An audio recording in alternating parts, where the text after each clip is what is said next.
Welcome, my name's William Fraser, and we run a mixed rural business just outside Cullybacky in Ballymena. The nature of this discussion came about really as a lead-on from last year's event, the first event which we ran of its kind here.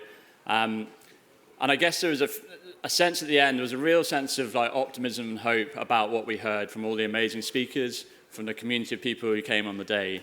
But there was also a fair amount of ground truthing, we have to say, about how does a lot of this stuff apply to here in Northern Ireland within our context and within our environment and our system and our economics and our farm structures. And I guess being Brona and I and the team here have always been rooted in how do we make this always work inside the farm gate at the grassroots level. And we've always got that perspective in mind as to how we move this discussion on. It has to be relevant with the here and now for the farmers here in this country. So that is why we wanted to make sure we went straight into this discussion at the outset of the second year of Fields Good and gave it a good airing and provided the perspectives from farmers around not only Northern Ireland but from South, because we have a lot of people from the Republic who travel up for this as well. And I guess a lot of it arrived around the fact that, I can't remember who said it to me last year, but it's a bit like learning a new language. And some of the words we use in articulating the theory and practices of regenerative agriculture, sometimes they land as like clunky bits and pieces in a new system. And it doesn't make sense for everyone who doesn't necessarily have that language.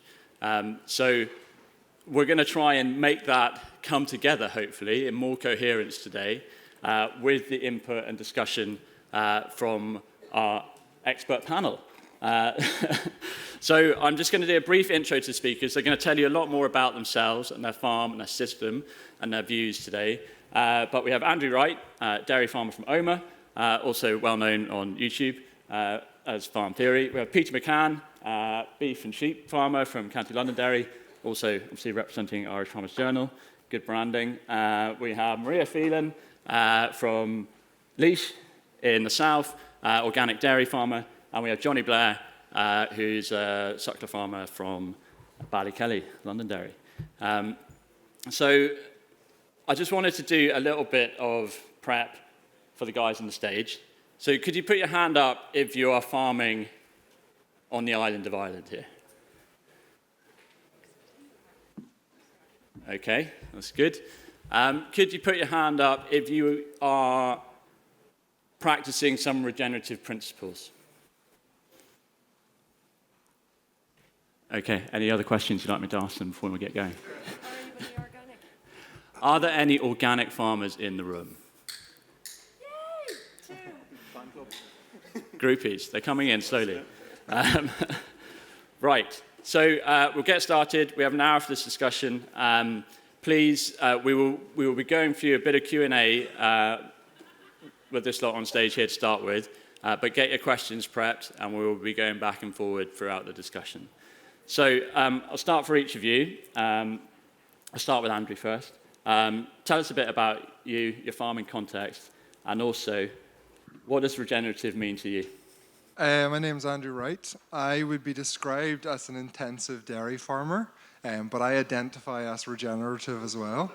I went to uni, done a degree in agriculture, never wanted to farm. I was one of them people who thought I would do a PhD or something, and then I wised up, realised that I'd be missing a massive opportunity just to walk away from my farm, and decided I'd try farming, see if I liked it. Kind of got the bug, been farming ever since. So that's my story. Peter. Peter McCann. So for the last 10 years, I've been mainly the Northern Ireland correspondent with Irish Farmers Journal. So most of these maybe know us. We're largest selling farming publication in the UK and Ireland, and producing farming news, technical content, and market information for readers across the island. I suppose through that job, I've been lucky for the last 10 years to be able to visit lots of farms across the UK and Ireland. I'm just thinking I've actually visited everyone's farm up here except Maria's. So I'll have to go and see it sometime, Maria. And I've I've been interested in the regenerative thing. I visited James Rebanks' farm. He's obviously speaking after us here. So seen a lot of conventional systems too. Only work part-time now for the Farmers Journal. The rest of the time I'm farming sheep and sucklers, a fairly typical upland farm. So I like to always say that because I'm not one of these people who's a commentator, or I'm not one of these people who's just telling farmers how to farm. I'm actively trying to make part of my living out of it myself. Speaking of part of my living, I actually have ewe lambs for sale on Tuesday. So if anyone is interested, they're available. You can bid online from midday. So the regen thing for me, I think it's a fairly broad church. To be honest, I done stuff in last week's paper with Brona. It can mean all things to all men, in fairness. I don't think all farmers are regenerative, but it's just having that focus on soils is probably the key thing from what I can gather. There's no strict definition. Brona, she said it's not really a destination, it's a direction. So on that basis, I think we can all probably learn something from the whole thing, and more of us are maybe regenerative than we think. Great, Maria. It's already on. Oh. Hello, everybody. My name is Maria Phelan. I'm from Laois Organic, based in Douro, County Laois. I'm organic 17 years since last Wednesday when I passed my current audit. I'm a dairy, beef and tillage farmer. I was beef suckler and I became dairy after 10 years. My husband talking me into it, even though he's working off farm and I'm dealing with the dairy side of things full time. So thank you very much for that, my husband, who's not here. The tillage side of things evolved because I'm in dairy and I was sick of having to pay 800 to 900 euro a tonne for concentrates that are organic that were imported into the country. So I used part of the land. By the way, my land base is 62 acres with 88 cows through a robotic milking system, and that's used for the dairy cows. And then I farm altogether 300 acres. The rest, minus the 62, is rented land. One is a half an hour's drive to and forward, another one is 3/4 an hour's drive, another one is 10 minutes drive up the road. And on that, I grow the tillage. I have a rotational system, which is a 3-year rotational system for barley, pea and oat, which is combination crop, whole crop, and then in rotation with red clover. And I'll go through that later if the question allows or whatever comes up. And that's my form of regenerative farming. In my opinion, regenerative farming is up to the farmer. It's very difficult for it to be legislated, and it's very difficult for anybody up this side of the country to become organic because there's no incentive there. So if you don't have a cart, there will not be a stick, and there will be nobody encouraged to become like that unless they're paid to do so. And by the way, if you're a conventional farmer in the Republic, you're very welcome because we invented red clover and brought it across, as well as white clover, and they're now being paid to plant white clover in their swards in the Republic as of next year, as far as I know.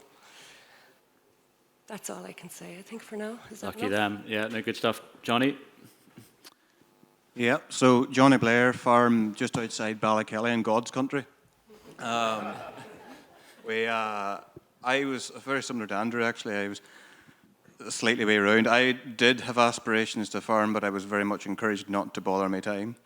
So I went off and got a degree in engineering, realised in my third year that I don't like engineering, working at a table or computers or anything like that. So did the usual sort of trip around the world and went and seen around myself and seen some farms and came home to farm full time in 2013.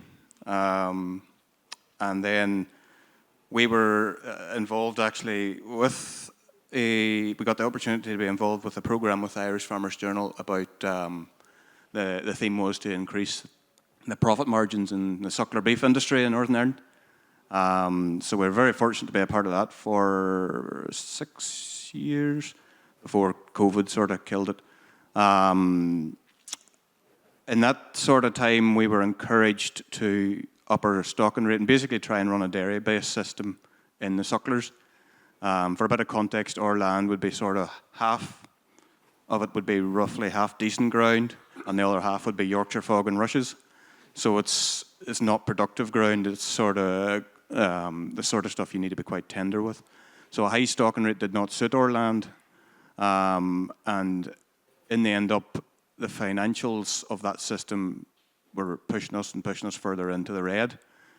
So I decided to, just thought to myself, there must be a better way than this. We can't really be running faster to stand still, or indeed as we were going backwards financially. So picked up Alan Savory's book to start with. That was sort of the first thing I got onto, and I started reading it, and I thought, oh, jeepers, I'm doing this. I'm moving my cattle, sure, I'm regenerative. And then I kept reading the book, and I just very quickly realised that I wasn't doing anything at all like what he was advocating. And that just sort of snowballed and snowballed and snowballed, and kept reading books, Gabe Brown's Dirt to Soil, things like that, sort of your gateway book, shall we say. And just sort of started to really think about the systems that we were doing on our farm. So the last 5-6 years, we've been really doing things a wee bit differently to the norm. And we've found that even with a much lower stocking rate than we had from a cow-based perspective, now we were finishing a lot of cattle as bull beef. Those cattle are now on grass. So from a grazing perspective, our stocking rate hasn't really dropped a huge amount.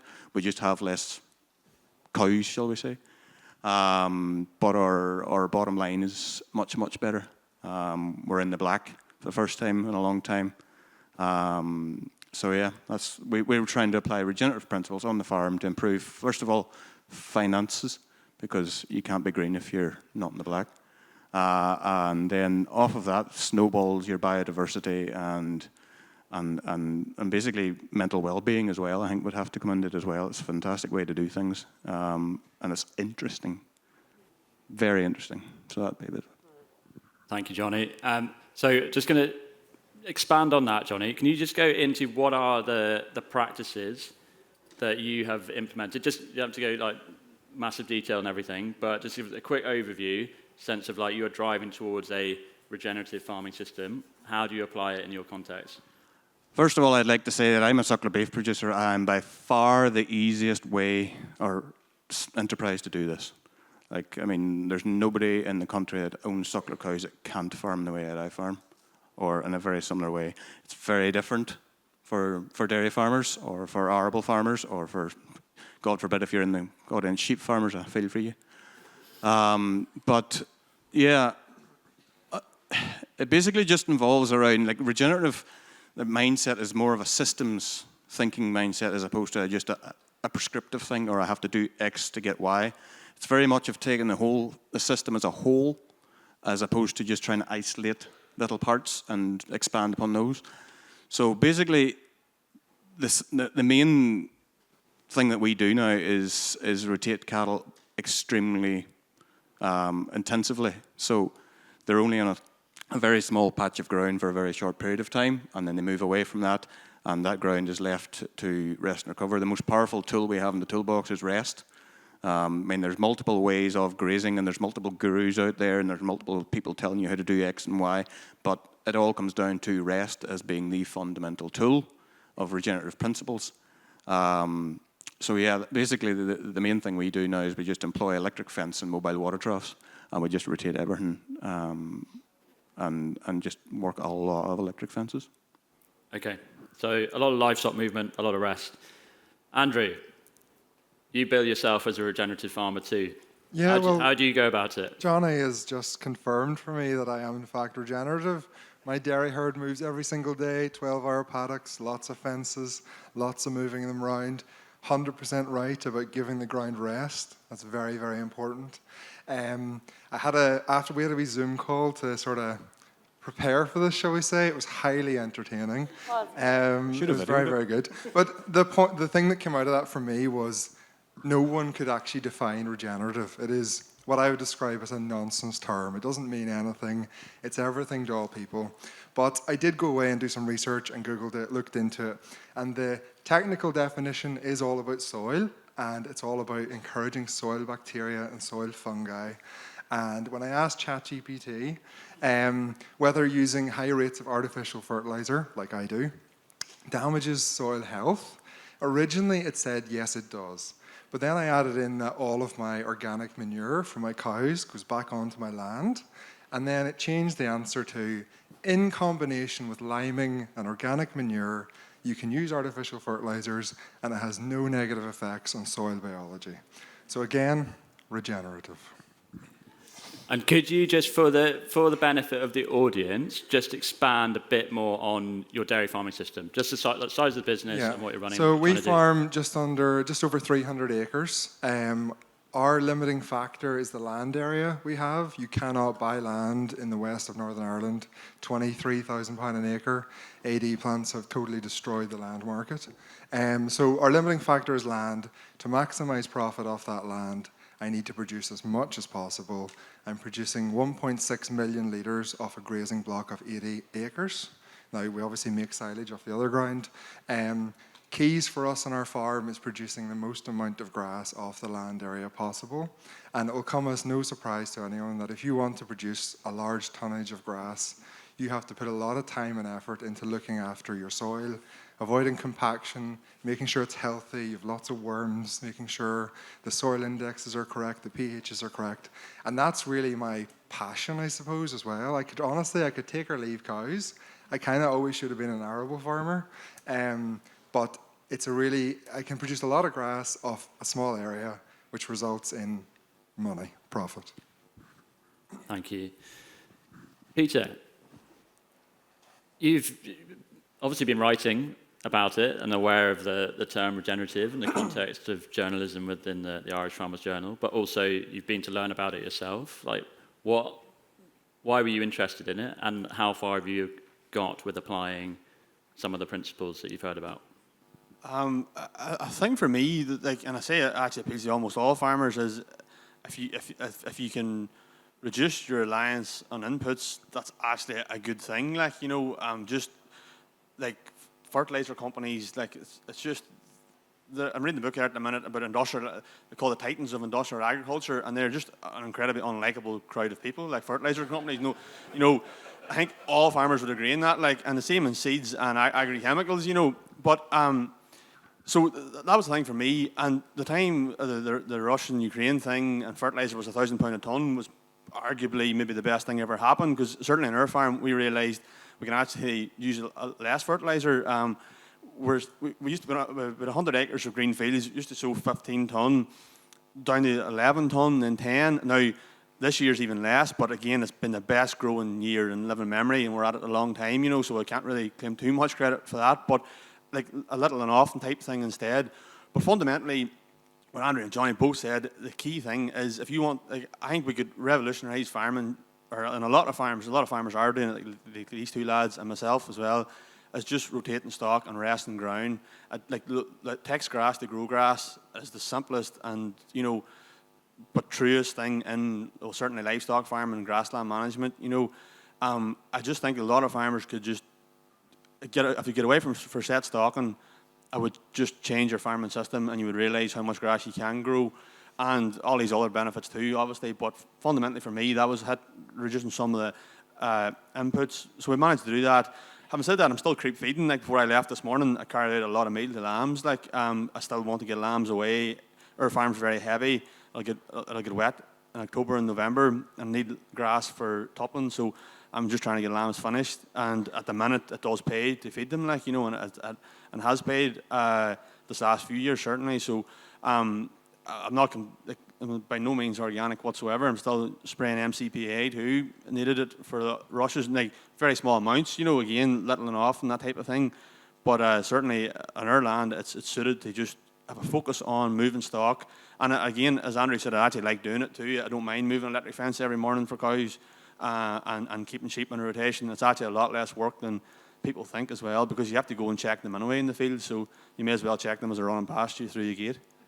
Good. And could you just, because you have the benefit of a broader view from journalism, you talked about set stocking and just the basics of moving animals regularly. I mean, what is your sense in Northern Ireland? Are a lot of people in regularly moving animals, or we still got a lot of work to do in terms of some of the basics of that sort of thing? I think a key issue is actually labour. There's two, very, very broadly, there's two types of farms. I always say there's a huge farm that has a lot of staff, and the farmer's there full time. That guy or girl hasn't much time either because they have a huge farm. The other type is the part-time farmer, and they haven't time either because they have an off-farm job, you know. So I think labour is a key issue, and people just don't want to go there because they can just keep that lower stocking rate and have a creep feeder out with them the whole time or whatever, and it's fine. It's less work for them. So I think that's a key issue. But certainly, like, dairy farms do that. They are the 12-hour breaks or 24-hour breaks, whatever. And sometimes you see it there on a farm. You know, if someone stops dairy farming, goes to Suckler, say an older farmer or whatever, you do notice that the land is not as good a condition after. And a lot of the cases, not everyone obviously, but I'm just saying you do notice when stock aren't been moved the same, land hasn't been rested. You notice that the rushes or whatever come back more. They're probably applying less nitrogen as well. You know, not sending the grass on the same, but. I do think there's a lesson there from all farmers just from doing that one thing alone. Okay, thank you. Maria, from your perspective... Remind me of the question. Remind us of the question. I haven't come up with a question yet. It's coming to you. No, from your perspective, down south, organic farming is a much bigger play down there. Why did you get into it, and how are you feeling about it now? And how the world of regenerative farming and agriculture, do you see that as additional to what you're doing? Right. I think I've got I'll shut up now. So I got into organics because I needed to expand. I was beef suckler, and when I mean expand, I needed to rent more land, and the only way I could afford to rent more land was to go organic. So there was a payment out at the time, I can't remember what it was, €125 an acre. And that allowed me to be able to afford to go forward and rent more land, expand, grow my business, and make more money. That's why I went into it. But then when I was in it, and in my own self, I always knew that I fucking hated sprays. I hated chemical fertiliser. And actually, we were never using chemical fertiliser when we were in beef suckler. What we were doing was we were stitching in white clover into our paddocks at 15% of the land base, or 10, depending on how much we could let rest. That's probably why you couldn't afford to rent land. No. You're fucking wrong. So we were actually doing that, and that allowed us not to need ever to spread chemical fertiliser. Because what you can do is you can stitch it in once it's grazed to the bone, okay, if anybody wants to learn. And then you can just cover it with slurry. Blacken it. And hopefully you do that within, a period where it's going to rain that day, the next day, or the day after. And then you can go and graze it 24 days later if you wish. And keep grazing it nice and tight, because that's what white clover likes. Red clover is the complete opposite, but that's what white clover likes. And there you go. And a white clover plant will creep along the ground. You have one plant today. Next year you'll have 2 or 3, depending on what way you're grazing. And it'll just spread from that. And that's how I avoided having to spread chemicals in the first place. And she's a strong little bitch of a plant because she won't allow other plants that are invasive, in relation to weeds and stuff like that. Yeah. But when you're talking about regenerative, being organic, weed control, I use mulching methods. Starts in the middle of June this year because everything came early, but usually in July. And I mulch after the cows have grazed.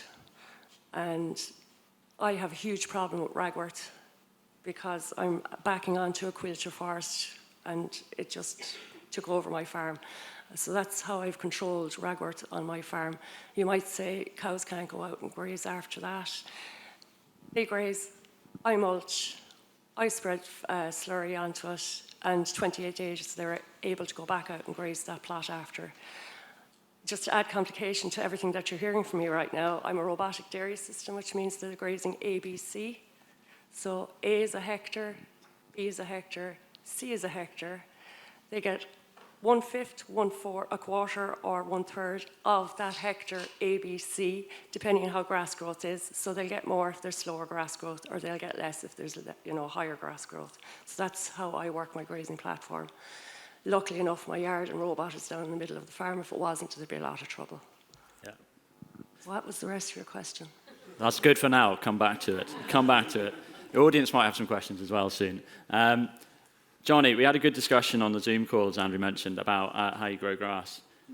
Andrew didn't believe you that you could grow more grass with no inputs and no chemistry at all. He thought you were making it up. Could you just tell us a bit about how you do it and how it's working out for you? Yeah. I would encourage anybody who's interested in this sphere not to go to ChatGPT, but to It knows all things. But there's a fantastic woman, Australian woman she's called Dr. Christine Jones, and she talks about the liquid carbon pathway, and it blows your mind whenever you actually watch the videos. I would deeply encourage anybody to do that. She has 4 videos, the microbiome, the phosphorus paradox, the nitrogen paradox, and then a 4th one I've never actually looked at, which I should, is to do orchards. But anyway, the whole point that I was trying to get with the rest was it's not sort of 21 days, it's not 28 days, it's not a fixed time, it's whenever the grass plant has fully and completely recovered from the previous grazing. Now what that means is you're looking to limit your overgrazing. If you can limit overgrazing, it means you're building the soil. So the longer you leave grass, so there's a wee bit of a balance. You can leave grass so long that you improve your landscape function no end, but you end up impacting your cattle. The other side is you can prioritize your cattle performance, but limit your landscape function. So you're trying to find that balance. And what we're trying to do is let the plants build strong and deep roots, create the fungal activity that I guarantee every single one of our soils is lacking in fungus. It's such a lack, it's unreal.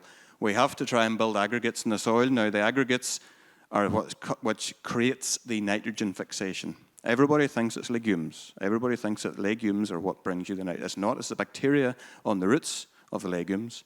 And actually, if your soil health is in really good nick, and you've got all of your little microbiome working, and you've got all your little fungus, every single plant root can fix nitrogen because they create the environment for the rhizobium, right? So one of the big parts to that is to create diversity in your swards. How do you do that? Most people, if you just let the swards grow, will find there's quite a lot of diversity in there to begin with. The dreaded dock is a brilliant plant. So the idea of regenerative, to me, is to look at what's growing in your pasture and read the weeds. Not just go, oh shit, I've got weeds, I need to go and get rid of them. I need to go and spray them. I need to do this, I need to do that. What a dock, for example, and there's many other ones, what a dock is doing is got a great strong taproot, and it's breaking your shallow compaction. It's also full of iodine, it's full of trace elements, it's full of protein, and stock love it. There's parts in Australia, I was talking to a guy one time, there's parts in Australia where they're actually seeding docks because it's the only thing that'll grow. You know, and we're fixated on getting rid of the things because we think they're useless because they don't look like perennial ryegrass. So what I'm trying to say is regenerative farming is a systems-based approach, and it's based around the systems that we work in, which is our natural ecosystems. And we're trying to tap into what nature has already got sorted for us. So we actually grow more grass now than we did whenever we were spraying fertiliser on short rotations. We grow it because we let it grow away on out, let the cattle come in, very short period of time, and then they just completely leave their shit behind them, let everything break its way down into the soil. If you come back to your grazing platform and you're still seeing cow pats from the previous grazing, that's an issue. It means your soil biology is not doing anything for you at all. I mean, Claire, fantastic talk earlier, talking about dung beetles, earthworms, all these things. Everybody digs a soil and think, oh, I've got earthworms out there, it means my soil's in good health. No, you have to have a lot more than just earthworms. You have to have your soil aggregation. You can build soil. It actually doesn't take that long to build soil. If anybody uses a mobile water trough and they leave blue pipeline on the ground for more than a year, you'll find out you build soil because you can't find the trough or the pipe again. So it is highly, highly possible to build soil at a very quick rate if you just let nature do it. The problem with synthetics is that they attack and they kill the microbiome, and they actually, if you can think about it like a drug. So you end up that your soil becomes addicted to a drug, and you need to wean off that then if you're wanting to go down it. So maybe explore more of that later. Thank you, Jonny. Andrew, how do you look after your soil aggregates? Yeah, we had a bit of a debate as well in the Zoom call around terms like soil aggregates. And my point was, when you use words like that, you instantly alienate 99% of farmers in this country. Like, this idea that synthetic fertilizers are toxic, that they're bad, they don't grow grass, that is so contrary to what a farmer's experience on the ground is. They know if they have a bad field, probably needs some fertilizer, they go put fertilizer on it, it grows grass. That's their day-to-day experience. And you lose so many of the farmers, and you turn them off from regenerative practices that might actually work by using terms which are just buzzwords. And the thing I would say is, if a farmer's system doesn't work, he will find a system that does work. Like, farmers are very, very good at finding the optimum for their business. It's their own money at stake, and they've been there for generations. And the example I would give you is, if the way I'm farming was bad for my soil, was toxic to the microbiomes that are apparently so crucial, my farm would be getting worse every year. I would be growing less grass. I would be incentivized to look at what I'm doing wrong and make a change. But the reality is, I've now been home farming for 15 years. What I'm doing is working. My soils are improving. Biggest change we made was striving to reduce compaction and reseeding more often. And them two things have made a world of difference for my business. So that's what I do. It does work. And I think sometimes, like, farmers from the conventional side are definitely guilty of staying in their own little bubble and not wanting to hear the actual reality of what things they're doing that are bad. But the same could be said for the people who are very in the regenerative community, that you can get this idea that conventional farmers are just missing something, that they're doing something wrong. But that's not probably the case. It's probably just a different system that they're running. I would agree with that, actually. Yeah, totally. So it's good to have consensus, isn't it? Is a big barrier the language? Like, is that 100%. Because whenever I had no idea about any of this regenerative stuff, I kind of just ignored it. I put it in a little box over here, which was, doesn't apply to me. And largely that was because anytime I'd sort of vaguely heard it in the past, it was kind of nonsense buzzwords. And then whenever we finally went on our Zoom call and started chatting about it, and I tried to get a definition of regenerative or what I was doing that wasn't regenerative, it was a lot of buzzwords was the answer. And again, it's not an answer. It's just a word I don't understand. Like, you need to say it to me in a language I can understand. So for example, if regenerative is big about looking after soils, just talk to normal, everyday, conventional farmers about looking after their soil, about avoiding compaction, about the damage that poaching will do to their soil structure. They all have a reference that they know that's true. They can see the tracks where they drew through the field 3 times with their slurry tanker. They can see the gates that they've damaged and poached their soil structure. Then they will actually believe what you're saying to them. Whereas if you talk about soil aggregates, they instantly just switch off and just want to get away from you as fast as possible. Peter, language, part of your trade. I imagine you will have asked the question, what is the definition of regenerative agriculture, many times within your team at the Irish Farmers Journal and covering it over the years. How does that play out on the news desk? To be honest, it's a really hateful word to try and get into a headline because it's quite long, regenerative. So I managed it there last week. I'm really proud of that.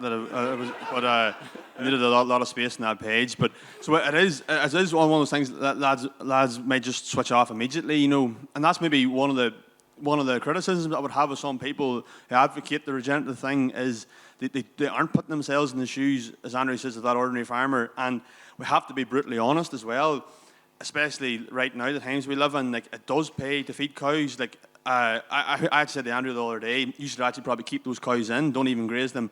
Get as much meal down the throat as you can because you will make money. Like, that is just the simple fact of the matter at the minute. The milk price to feed ratio is very favourable for that. And I think some people in the regen thing kind of ignore that and to their peril, you know, because farmers just switch off. And same as the fertiliser thing, like prices have eased back. We can sow more fertiliser if you want, and it probably pays. There's a return. Language is a very important thing for me, and even like I'd be critical of some stuff. Even my own colleagues would write that it's buzzwords, big words just turn people off, you know. And I try to keep my language as simple as possible. The golden rule we have, hopefully no other agriculture journalists in to know this, is always write the thing as if you're writing it for your father. You know, my dad's in his 80s, you know, and that's honestly the best bit of advice I ever got when I started out was keep it simple. Like, you know, would my dad be interested in reading this? If he does, read it, will he understand it? You know, and I think they miss a lot of that. And the other thing in the regen is we always push. Congratulations actually in getting James, because he's a keynote speaker, because he's a very similar type farm to mine and to a lot of farmers here, a grassland farm. The other criticism I would have is sometimes we go for these other regen people who are in Australia or America or wherever, and their problem is they've no organic matter in their soil because it's been tilled to death. You know, it's been just continuously cropped for generations or whatever. That actually isn't the problem in Northern Ireland. It's probably lack of nitrogen is a bigger issue in our soils than lack of carbon, because it is mostly permanent grassland. There actually isn't that much reseeding goes on, you know, when it's all said and done. I think sometimes regen people can ignore that fact, you know, as well. So I think we can all learn from each other, and we need to look at each other's systems and realise there's a reason why you're doing that. Thank you. So I think we need to start getting towards more consensus. And one of the jobs it felt like we needed to achieve with the discussion is, and to be honest, you mentioned James, he's at the back. He put the challenge on a post the other day. It's how we talk about the 6 principles, 8 principles of regenerative agriculture and how it applies here. And you can go through it and tick it off over here and say, yeah, we do like 4 or 5 of them. Like, that's probably enough. And we make money from doing what we're currently doing. So what's the point? But I think what we haven't talked about here today yet is the problems that we face in our own farm businesses at the moment. Are we living in a perfect rosy world where everything that we do now is just going to carry on in perpetuity for the future, and we're all going to be good? We're always going to make margin over meal, feed and stock. Like, is that going to be life forever? And also the bigger picture of society. I know that it's hard to grapple with, but so the point I'm trying to get to, and which I would like us to go on to now, is how do we apply some of the stuff within that space, some of the learnings, some of the stuff from other farmers elsewhere into the Northern Ireland context, the stuff that we can apply here. And I think we have talked about it before, like just getting air into the soil here seems like almost like the biggest win that you can go to straight away. So the compaction issue, like, is there more we could be doing, should be doing, and the different approaches and different systems? Maria, you started off talking about compaction. I'm coming back to you on it. From what Jonny said, do you have anything else to say? In relation to compaction, I bought 14 acres 8 years ago, which is right beside my own farm. And come hell and high water, any farmer who has land that can come up beside them for sale, you will buy it if you can at all. So that's what we did. Very proud of that. Sorry. Anyway. Oh, shit. Oh, anyway, they were a conventional farmer, and we were organic. And half of that field, it's actually 2 fields, but one part of it it's a 10-acre field. The rest of the field, or the land, is across the road. But half of that field was compacted, like disgusting. The latter part of it flows down a bit towards the corner of it, which has got a pond in it. That pond was disgusting. Okay, it was just green slime, and then it's into the forest, which is backing our farm. The soil samples when I was taking it, we got it in May, June. I'm going to try and go through this very quickly because I know we have time. Took the soil samples, and as I was taking the soil samples, there was no root system. It was orange. It stank. It was just disgusting. He had calves grazing on it during the, good time of the year, which is probably April up until October, all the time. And when they were off one plot, he'd chemical fertilise it, and every 2 years he'd spray it. at the end of the year, rotten. Yeah. So my job was to get rid of the compaction, bring life back into the soil, and just try and bring that pond back to life. Within a year and a half, that was sorted. Okay? Compaction on the top part of that field was solved by putting in red clover, 20-25% red clover mixed with grass, and then white clover on the rest of that field. It was left to rest for 6 months because even though the farmer said you can work away, the owner said you can work away and farm it, we didn't put cattle on it. We just prepped the field to bring it back to life. And then eventually I actually got the fucking deeds to the land and paid for it, and that's when I stuck the cattle on it, which was the following June. So basically I got a year's rest. And put farmyard manure in it at the end of the year and farmyard manure in it again at the beginning of the year. Took soil samples a year and a half later. Root system smelt better, looked better. The pond was starting to come back.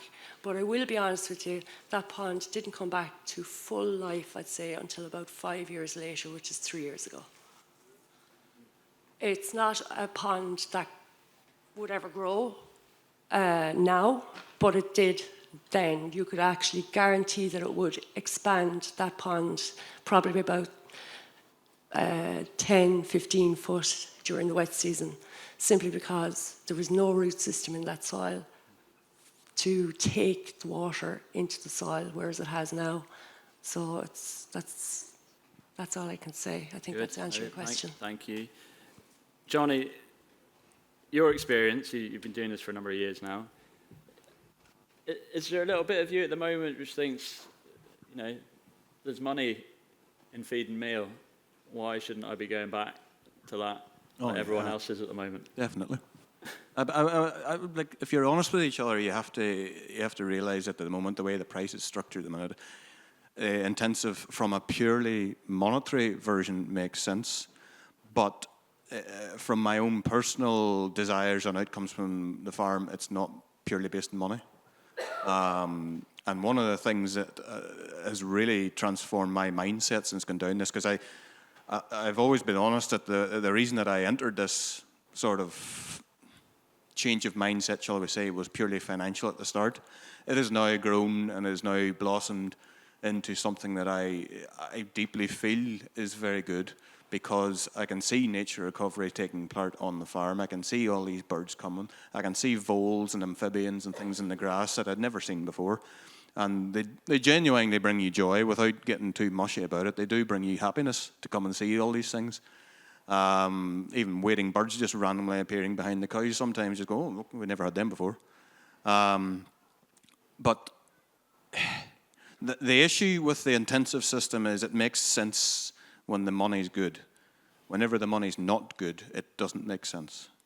And that's where the subsidy really came in, is to try and even out those years of poor prices. But from a purely monetary point of view, of course it makes sense to feed big cattle. Of course it does. But it all comes down to the context of who you are and what you want. I'm not the kind of person who lives his life purely for money. It's I wouldn't say it's way down my list, because you need it, but it's not my priority in life. And if it is somebody's priority in life, fair play to you. It doesn't. If you get out of bed and that's what you want to do, and as long as you do it without polluting or causing animal welfare, I really don't care. It's entirely up to you. But I mean, just reiterating what these few guys have said, compaction is the biggest win-win, I'd say, in this country. If we can get farmers to understand the compaction issue that is rife in our soils, it would just make such a difference to the way that those soils function and how they are able to make money off of those soils, because it requires less fertiliser, and eventually maybe you can be mad and go to no fertiliser. It requires, you can graze more stock, you can up your output, you can weather the events that, sorry, that's a bad pun, you can mitigate the weather events that are affecting us, because I mean we all know that you can get 3 inches of rain here in about a few hours, and like that's normal. If you've got a hard pan and compacted soils, there's not a hope that water's going to go anywhere except away down the road, taking your phosphorus, your nitrogen, and your potassium with it. Whereas if you have open and porous soils that the water can get into, and all of your nutrients that you've paid money to keep and put on there actually get in there. And if you relieve the compaction and you get your soil biology working, you build the aggregates, I can actually figure out that the soil will do all of those things for itself. There is interesting thing about the soil test is it doesn't actually take into account any of your organic nitrogen or organic phosphorus or organic potassium. All it takes into account is stuff that you've added in the bag. So your soil has any amount of the stuff to grow grass or any crop for that matter. The problem is that we have bred plants and stuff which cannot access these things, and we don't have the diversity on our paddocks to actually be able to access all these minerals and these resources that are at different soil profiles. And in order to get that, you need different soil roots systems. And on the compaction thing, the one thing that I'm really keen on is agroforestry. In our ground, in our context, it is very, very useful because some of our ground is literally crying out for trees. Anywhere you see a tree in some of our ground, there's a wee ring around it, and the soil's perfect. You go 10 feet in, and it's mushy. You can hardly walk through it sometimes, you know. So, yeah. Thank you. Andrew, what are the outcomes you're looking for in your business in the next 10 years? You're obviously very profit-oriented. You mentioned that. Yeah. Yeah. So Jonny hit the nail on the head.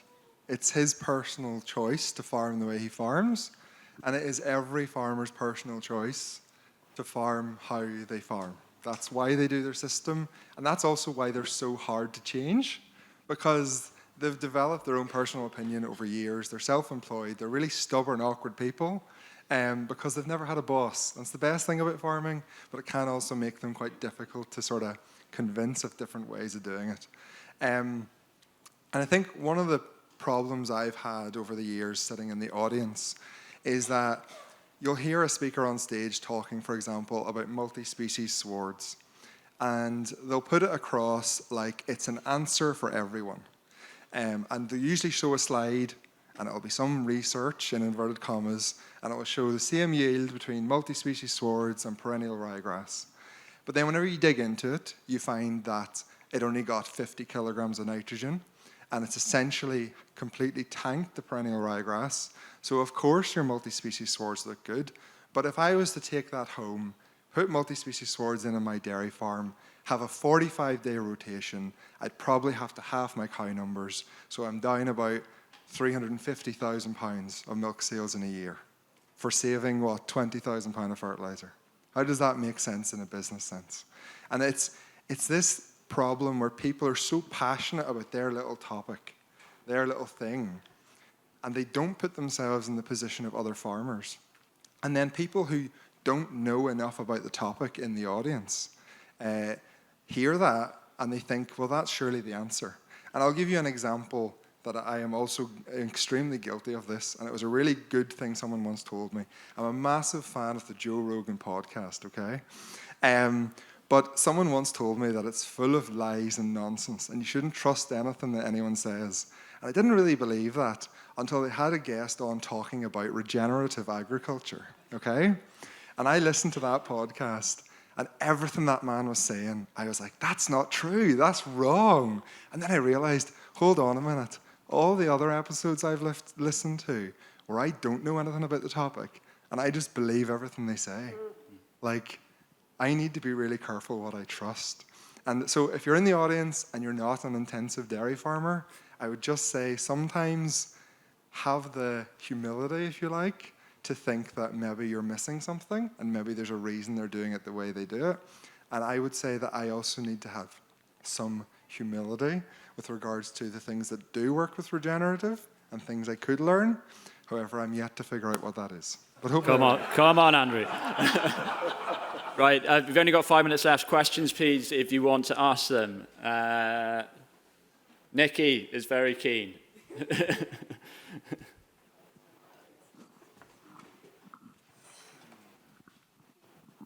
It's been a great panel. Thank you so much, all of you. I'm really interested in understanding more about social license. So I'm not based in Northern Ireland, but I understand you've got a big old body of water that's turned green recently. So maybe that's a tricky thing to ask. But I'm interested in, you talked, Andrew, about what farmers do and it's their preference and what they want to do. But ultimately, as farmers, we also have the social license to farm. People buy the product that we ultimately produce, and they can choose to buy that from somewhere else or from here, or wherever they want to do that. And so we are given a social license by society, and that is increasingly being directed towards an understanding of, so it could be ethics related to dairy farms, for example. There's a lot of questions from the public about that, or it could be environmental social license. So I'd be really keen to understand your views on that in terms of how we make sure that we operate, yes, within our own preferences, but also with a mind to social license, which might also incorporate the trade-offs or the offsetting of our impact. So the unseen costs, for example, of nitrogen fertiliser that might deliver really well on your farm, but there are inevitably some costs somewhere that are attributed to that you might not see, but that might be experienced by others elsewhere. Right, Andrew, license. I would say that you will never get it as good as we currently have it, with family farming being the base of agriculture in this country. Where I live is where my family has lived for 3 generations. The idea that we don't care about the environment when we live there, where I bring my children up there, I also enjoy doing water sports in Loch Earn or going in the rivers beside my house. But there's a real risk that we're going to lose family farms. The rates that they're disappearing is astonishing. And once that's gone, the people managing the land are no longer going to be the people living there. And once it's gone, it's never coming back. And I really don't think people grasp that that should be really, really important enough. And the morale of farmers is shocking. Like, we've had really good prices, but farmers are still totally fed up and leaving in record numbers. And a large part of that is because of, and I'm not saying you're wrong, there's absolutely problems, 100%. There's bad farmers just like there's good farmers. But it's the constant narrative that farmers are bad. It is wearing everyone down so much that you really risk putting off the next generation and ending up losing something really special, which is that I pass my farm on to my son. He lives there his whole life. He cares for the environment. And you all drove here today, and you drove through the landscape the way it looks. And it looks like that because of farmers. And I don't think anyone would say that Ireland is not a beautiful country. So you also, I think sometimes you're a wee bit too negative, and if you understood what you could potentially lose and where we could end up, it might be more of a positive message, which I think is important. Good.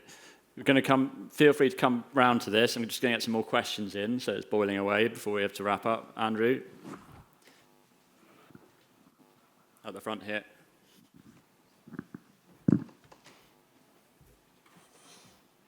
Thank you. I think this has been really constructive, and I want to thank the panellists for coming along. Talking about language, I think it's really important, and what my question is, so if we're not going to use the term regenerative agriculture, what other language and what other terms do we use that land with people and get people to understand what? Peter, let's come to you first on that. No. Maria. Okay, Maria, come on, give us... Just farming. Yeah. That's all. That's all we're doing. We're all making our land. Have I taken your line now? I have. Shit. Because if this fellow is going to mention the word nutrient dense, I was going to eat him. No. I'm very nutrient dense, by the way. Look, it's just farming. All we're doing is we're all making our land better by doing what we all do. And we all work our own farm systems because it works best for our farm. Like, I have fleck-fees and Friesians on my farm because it works on my farm, because dairy calves are, you need a blocky calf to be able to sell it for something. So that's why I have fleck-fee crossed with Friesian, or I have a fleck-fee bull called Brat for a reason. But it's just, that's all it is. We're just farming. I think the word regenerative There's grass-fed, there's naturally grass-fed milk, there's all of that. Like, I don't use any of those words, it's just fucking organic, and I don't even have to use the word licensed or certified anymore, because it's a given down my way. If you're organic, you're licensed and you're certified, because you will not say you're organic. You will not say you're organic if you're regenerative, okay? And you just, you know, if you're regenerative, you're just farming as far as I'm concerned. That's all. Peter, like the vocab around farming changes all the time. What's your take on it? I suppose it's actually quite strange answering a question from Andrew, because I'm supposed to be the one asking you questions as a journalist. But no, I do. You're probably right too. The farming thing, like, I do think there is scope for the regenerative thing, even though it's a clunky word, because that's probably the beauty of it, that it means all things to all men. You know, it's a broad church. It isn't organic per se, or some people say that it actually puts farmers off. You know, if you label it too close to organic because they want to still continue with some chemical inputs or whatever. But yeah, like, the nature-friendly thing probably isn't bad because it's easy to understand. I suppose you're using natural processes, nature farming, I don't know, like, but there is legs in it. And again, as Andrew says, like, we've been farming for generations. Some of the stuff in the regen thing is actually looking backwards at what our grandfathers did, you know, making better. Like, it isn't that complicated. Get the organic manure back onto your land. You make good use of your farmyard manure and your slurries and lime. And, like, sure, my grandfather in the 40s knew that, you know, and we've maybe lost sight of that to an extent. So just getting those things back is a good start too. One more question, if there's time. Yes, at the front right here. Oh, yeah. I feel like I'm at an AA meeting now because I'm going to say I'm a regenerative farmer. I farm through a forest in Portlaoise. I know Maria well. She's amazing. She's doing unbelievable work. And she's regenerative too, as well as organic. I have a 30-acre farm that's viable. It's actually, and it's 100% through a forest. So, Andrew, one thing you can do is plant trees. That's a very easy way of starting to become a regenerative, or on the regenerative journey, you know.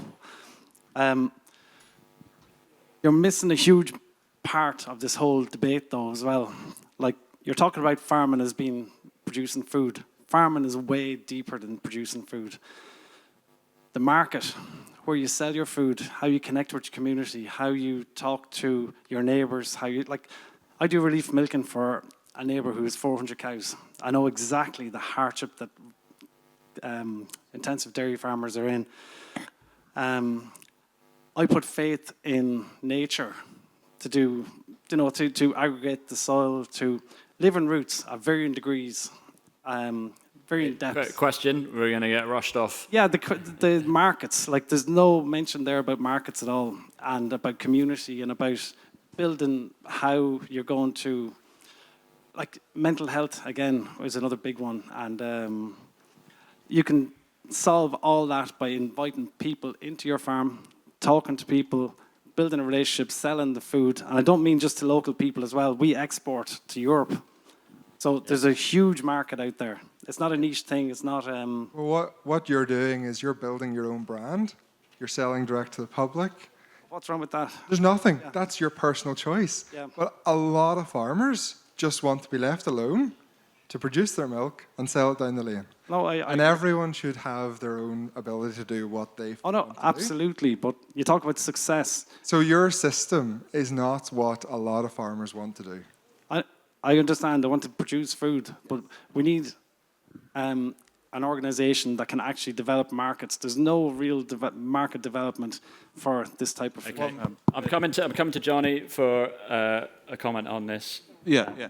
So, in a roundabout way, what I get from that there is another sort of side topic is, and it's sort of even related back to what Andrew was saying earlier about people staying in the farm.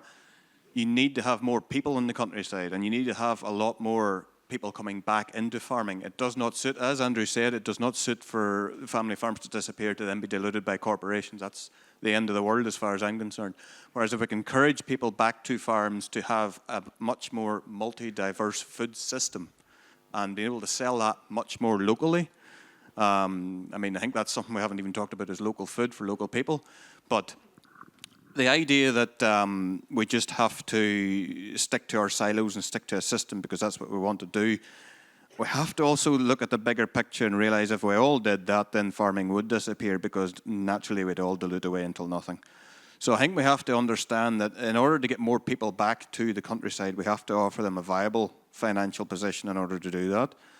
They have to be able to live there. They have to be able to get into the community. I mean, rural schools, I don't know if it was like down south, but they're shutting up everywhere up at home.